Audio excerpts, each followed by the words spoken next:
El Congreso despachó a ley el proyecto de reforma constitucional que habilita a las Fuerzas Armadas para resguardar la infraestructura crítica del país sin necesidad de que se decrete un estado de excepción constitucional. Uno de los votos en contra de este proyecto de reforma constitucional en la Cámara Baja fue la del diputado del Distrito 20, Félix González. Él está con nosotros en línea por teléfono. ¿Cómo está, diputado? Muy buenos días. Muy buenos días, ¿cómo están ustedes? Aquí nosotros bien. Todo bien, diputado, muchas gracias por estar aquí en Buena Costumbre y que nos pueda contar cuáles son los argumentos detrás de su voto. Usted fue un voto disidente que no apoyó esta medida de ley de que las Fuerzas Armadas hicieran cargo, ¿verdad?, de la protección de la infraestructura crítica del país cuando exista peligro grave, ¿verdad? Otras cosas relacionadas, ¿verdad?, a la seguridad, un conjunto de instalaciones, sistemas, servicios esenciales, etcétera. A pesar de esta modificación que se hizo en la comisión mixta de que las Fuerzas Armadas no podrían controlar el orden público, ¿ya? Fue una de las modificaciones que a muchos, yo me imagino, les hizo cambiar su votación de rechazar esta medida justamente a poder aprobarlo. Usted no lo hizo. Claro, porque una cosa es lo que dice el papel y otra es lo que puede ocurrir en la realidad. Las Fuerzas Armadas no son preparadas para el orden público. En las escuelas matrices tienen ellos mallas curriculares, tienen entrenamiento, hacen una carrera y dentro de eso no está el orden público. Entonces, es un poco, ¿cómo poder decirlo? Un poco de hipocresía plantear que el cuidar la infraestructura crítica va a ser simplemente cuidar las represas, ¿ah? Cuidar una subestación eléctrica, un puente, que uno podría considerar que es necesario hacerlo y que las Fuerzas Armadas simplemente se apostan ahí, ¿verdad? Copan el lugar y por lo tanto están a resguardo. El tema es que infraestructura crítica es también las estaciones de metro, las estaciones de biotren, los supermercados, porque ahí se abastecen las personas de alimentos, Claro. los bancos. Entonces ya empezamos a preguntarnos, bueno, ¿a qué se va a enfrentar un grupo de marinos o de militares en un supermercado o en una estación de metro? Pudiera enfrentarse a protestas. Y eso ya es orden público. Entonces, ¿qué van a hacer si en una estación de metro finalmente hay una protesta? No van a decir, mire, la última parte de la ley dice que no estamos por orden público, pero nos pusieron acá y nos pusieron armados y finalmente terminan igual que en el estallido social en labores de orden público. Igual como se intenta, y las mismas Fuerzas Armadas se niegan a que en la macrozona sur se les disponga para el orden público, porque no están para eso. Y cuando están para orden público, cuando se producen estos encuentros, digamos, con situaciones de orden público, la última fue donde murió Jordan Yempe en su propia casa. Era una protesta, se nos dijo que era un enfrentamiento armado y nos mintieron desde el gobierno, que era un enfrentamiento, una emboscada armada, finalmente eran piedras contra balas, y hay dos uniformados que están procesados por eso. Entonces esto tiene un poco de hipocresía porque en el fondo se les quiere mandar por orden público. Y Gabriel Boric, revisando quienes habíamos votado en contra la vez anterior, en el periodo anterior, fue hace poco, son un mes, y el Frente Amplio votó en contra en bloque, porque esta herramienta, que además es por 60 días y no por 15, además es más extenso y sin autorización del Congreso, por lo tanto, una persona en Chile, una persona que es presidente de la República o presidenta de la República, que puede ser de izquierda o de derecha, que puede ser alguien como Kast, que puede ser alguien como Piñera, va a tener esta herramienta que es disponer las Fuerzas Armadas en todos lados, por 2 meses renovable, incluyendo los supermercados, incluyendo los bancos, y por eso decía, falta un reglamento, ¿no? Porque en la ley dice, bueno, tales lugares, pero no hace una lista cerrada. Una descripción taxativa. Diputado, claro. Sin embargo, a mí me gustaría hacer una precisión en particular del caso de Jordan Yempi. Ahí no hay todavía el juicio no ha terminado. Así es. Es un proceso en curso, por lo tanto, los infantes de Marina eventualmente podrían ser inocentes. Eso es solo una precisión. Sí, yo mismo lo dije la primera vez que lo hablamos. No estoy diciendo que ellos fueron los que mataron a Jordan Yempi, pero hay dos marinos procesados, eso es un hecho. Hay 2 marinos procesados y Jordan Yempi murió en su casa y murió por una bala de la Armada. Eso es lo que dice la Fiscalía. Todavía también está en discusión. No, yo no lo sé, porque forma parte del procedimiento, simplemente para precisarlo. Pero a mí me gustaría tratar de ir al fondo de este asunto, porque yo también creo que hay algo de hipocresía en la dictación de esta ley de resguardo de la infraestructura crítica. ¿Por qué? Porque la mayoría, si no casi todos los hechos de violencia, algunos los llaman hechos de terrorismo, otros actos de rebelión popular, en fin, han ocurrido en lugares que no son de infraestructura crítica. ¿Ha habido atentados contra puentes? Los ha habido. Ha habido intentos de botar puentes en la provincia de Arauco, los hubo. Y también ha habido atentados a torres de telefonía, torres de alta tensión, pero son las minorías. Entonces, por eso digo, con esto no se está resolviendo el problema de orden público. Entonces, lo que yo quiero preguntarle, a partir de esto, uno concluye, para terminar la idea, que esto permitiría que las fuerzas de orden y seguridad, si es que los militares custodian la infraestructura crítica, los otros podrían dedicarse a labores de orden público sin tener que destinar recursos para lo primero. Dicho lo anterior, le pregunto, diputado, si es que usted reconoce o no que hay un problema de orden público en la provincia de Arauco y que el Estado está sobrepasado. Hoy día en la mañana nomás ocurrieron 2 atentados. Uno en contra del parque eólico de Lebu. Uno se va por la carretera de la costa, ese camino que es relativamente nuevo, ahí está el parque eólico, quemaron 2 casas. Al alcalde Lebrecht, ex alcalde de Conturmo, le quemaron 2 casas hoy por la mañana. Entonces, ¿qué se hace para evitar que este tipo de hechos sigan ocurriendo en la provincia de Arauco? Porque las personas no entienden de pronto esto de que uno se oponga cuando no entrega soluciones alternativas. ¿Cuál es qué propone usted, diputado, para todo esto? Ha sido parte del debate. Me imagino. Y si usted me pregunta si yo estoy al tanto de lo que pasa, por supuesto, todo Chile está al tanto de lo que pasa y todos queremos lo mismo. El tema es que no nos ponemos de acuerdo en el cómo resolverlo y por eso no se resuelve. O sea, lo que nos están proponiendo es lo mismo que se ha hecho.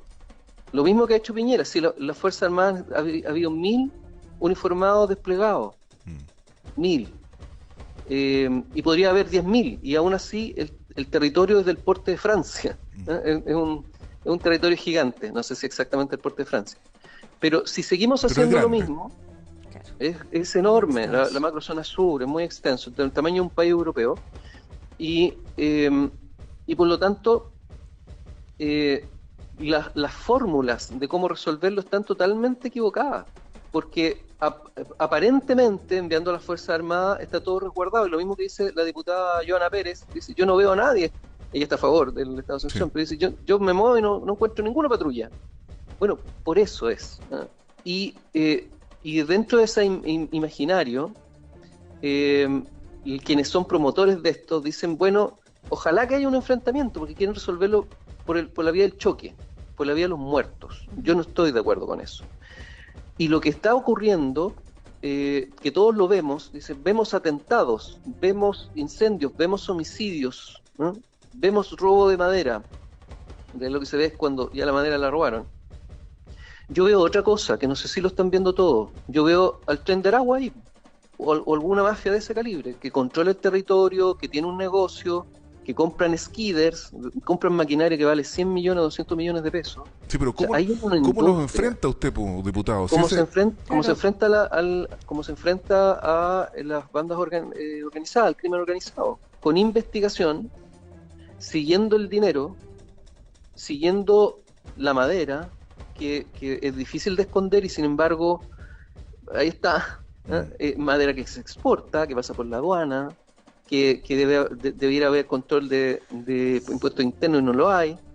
Investigación. Yo sé que eso se está haciendo, pero esa es la vía, poder saber quiénes son los asesinos, poder saber quiénes son los que están detrás de la mafia del robo de la madera que es enorme. Entonces, y cuando usted... son labores policiales, sí, no estoy de no se acuerdo. resuelve patrullando. Sí, lo entiendo, pero usted cuando... ¿Qué pasa con su argumentación, con su razonamiento, que a uno le parece entendible y hasta uno lo puede compartir, pero ¿qué pasa con su razonamiento cuando escucha hablar a Héctor Yaitul, por ejemplo? Cuando dice qué cosa. ¿Dónde queda? Cuando dice que él va a seguir con su movimiento, él va a resistir y se va a enfrentar a las fuerzas militares. Lo ha dicho varias veces. Y llama a fortalecer sus organizaciones, sus organismos internos de... Ahí es donde se produce la confusión, y yo los llamo también a poder separar las cosas, porque hay evidentemente grupos con un carácter, digamos, reivindicativo, ¿cierto?, armado, y a los cuales la derecha y yo mismo puedo llamar que pueden ser grupos subversivos, ¿no?, o terroristas, dice el diputado Mellado. Pero esa es una parte del problema, es una arista del problema. Detrás de este robo de madera hay una industria, sin ninguna duda, dependiente del narcotráfico. ¿Y las fuerzas militares no sirven para ninguna de esas aristas entonces? Para investigación no están preparados, no están preparados para investigación. Para poder descubrir quiénes son, no, tampoco. O sea, para poder hacer patrullajes pueden hacerlo y para enfrentarse. Pero ¿queremos resolver esto por la vía del enfrentamiento? ¿O queremos saber quiénes son los responsables de estas acciones, de estos delitos, ¿no?, de estos crímenes, y poder procesarlos y llevarlos a la justicia? Ese es el camino. Entonces, yo lo que veo es que se compraron tanquetas y hay 3 que están buenas y las otras 27 están malas. Y esa es la política pública, comprar tanquetas y está, porque se ha resuelto, lo resolvió Piñera en 4 años, lo resolvió con todos los estados de excepción. Con el comando jungla y todo lo demás, pero... claro, entonces yo quiero ser muy claro, y creo que aquí hay una sensación de que más patrullaje y más armas en los caminos, en un territorio que es del porte de un país europeo, va a resolvernos un problema y no nos resuelve. Entonces, esto no es algo excepcional tampoco. No es algo que se vaya a resolver en 15 días, en 30 días. Esto requiere enfocarse en la investigación y entregar herramientas reales, porque también se les quería dar herramientas intrusivas que ya tienen, como gran cosa, o aumentar las penas de cosas que son ilegales. Si usted le dice a los narcos que es ilegal tener armas, le va a dar lo mismo, por una ley no la van a entregar. Claro. Entonces se están usando herramientas que son como voladeros de luces, y que no van a resolver, y por otro lado generan un problema porque son una bomba de tiempo. Es como jugar a la ruleta rusa. O sea, ¿en qué estado de excepción constitucional va a morir algún otro Camilo Catrillanca o Jordan Yempi? Sí, usted, para ir finalizando, 2 cosas y también para cambiar de tema, ¿usted está de acuerdo con esta discusión en la Convención Constitucional que finalmente elimina el estado de emergencia? O sea, pareciera ver que estamos frente a un grupo de personas, ¿verdad?, que inciden en el debate público, evidentemente incidieron en el debate de la Convención Constituyente, que elimina este recurso, ¿verdad?, de coacción del Estado, donde solamente las Fuerzas Armadas se limitan en caso de guerra externa o cuando existe alguna calamidad asociada a desastres naturales o en caso de guerra interna. Entonces, esta figura de infraestructura pública vendría también a reemplazar este estado de emergencia que está inexistente en el texto constituyente. Quizás, no sé si será una estrategia para votar apruebo, votar rechazo, pero finalmente se suple este estado de emergencia con esta nueva atribución que ya será ley de la infraestructura pública. Bueno, esta ley que se acaba de aprobar, si se aprueba la nueva Constitución, desaparece de inmediato. Exactamente. No existe. Yo no soy contrario, soy partidario de que exista un estado de excepción. De hecho, la nueva Constitución tiene 2 estados de excepción donde pueden participar los militares. O sea, no va a desaparecer eso, la herramienta está. Y por lo tanto, que desaparezca este estado en particular con este nombre no impide que se usen los otros 2. O sea, este sería un volador de luces, diputado, así para ser, digamos, directo y franco, si es que se aprueba la nueva Constitución. Va a durar lo mismo que dura una lombriz en el pico de un pavo, digamos, o sea, nada. esto es una reforma a la actual Constitución. Si se aprueba la nueva Constitución, todo esto desaparece, lo que está, el proyecto Walker de los 4/7, todo desaparece porque habría una nueva Constitución. Ahora, con los estados de excepción que propone el nuevo texto, los presidentes van a poder sacar a los militares a la calle igual. Ahí no hay nada, se los va a impedir, ¿sí? Okay. Ahora, yo soy partidario, hubiera sido partidario de que se mantuvieran 3 estados de excepción en 3 escalas distintas, perfectamente, pero las herramientas están. Y lo otro es que un estado de excepción constitucional, como se aplicó para el terremoto, que fue un estado de sitio. Sí, fue estado para el terremoto. Sitio, efectivamente. Y nosotros agradecimos el estado de sitio. Así es. Y lo pedíamos acá en la y lo región pedíamos. del Biobío. Exacto. Y ¿qué es lo que ocurrió con nuestra región? Bueno, las 30 horas en que no hubo estado de excepción, se produjeron prácticamente todos los saqueos, ¿no? Tuvimos caos, tuvimos... turbas, violencia en general. Sí, turbas reales e imaginarias, porque además había la presencia de los militares vino a relajar, vino a relajar esa psicosis, ¿no? Entonces, los estados de excepción, incluso algunos son sin militares, ¿eh? Porque nada obliga a que sea el jefe de fuerza sea militar, puede ser un civil, y que tengan que estar los militares. Entonces, no hay que asociar tampoco los estados de excepción a las Fuerzas Armadas, porque a veces los estados de excepción son, como en el caso del incendio, el mega incendio en Valparaíso, que le tocó a Bachelet 2 mientras estaba entrando, estaba el ministro Peñalillo, ¿no? Y ese estado de excepción fue para poder hacer gasto, porque permite hacer gasto sin toda la burocracia del Estado. Sí, entonces, diputado. Yo soy pregunto si soy partidario o no de sacarlo o quitarlo. Yo creo que los estados de excepción están por algo. El asunto es crear un estado de excepción como el que se acaba de crear, en donde una persona tiene mucho más poder, o sea, mucho más presidencialista que los estados de excepción que tenemos, y además donde puedes desplegar las fuerzas militares, diputado, prácticamente en todos los lugares. En menos de un minuto, porque ahora a las 11 va a ingresar un proyecto de ley que es bastante innovador, que podría permitir a la empresa estatal ENAP vender combustibles a los consumidores finales, que tengan sus propias estaciones de servicio. Si nos pudiese explicar en breve lo que va a pasar ahora más ratito en el Congreso. Muy cortito, diputado, por favor. Sí. Perfecto. Esta es una iniciativa de los sindicatos de ENAP. Ellos conversaron con nosotros para plantearnos que siempre se les ha negado, por razones de interpretación de la norma, que es discutible, y también por voluntad política, poder venderle a los clientes finales. O sea, poder tener estaciones de servicio, así como está la Copec, la Shell, la Petrobras, y que uno pueda comprarle directamente a ENAP. ENAP está obligado a venderle al grupo Angelini, al grupo Luxit, claro, y a Petrobras, y no puede vendernos. Entonces, en otros países, de hecho, ENAP estuvo vendiendo con estaciones de servicio en Perú y en Ecuador. Perfecto. Y en Chile no se le deja. Entonces, queremos abrir este debate, y hoy día a las 11 de la mañana vamos a tener un punto de prensa con los sindicatos, con los parlamentarios que están apoyando esta iniciativa, y vamos a ingresar el proyecto de ley que señala expresamente que ENAP puede vender combustibles líquidos a los usuarios finales.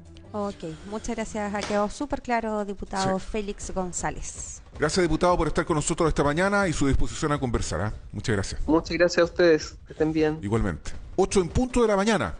Ya seguimos.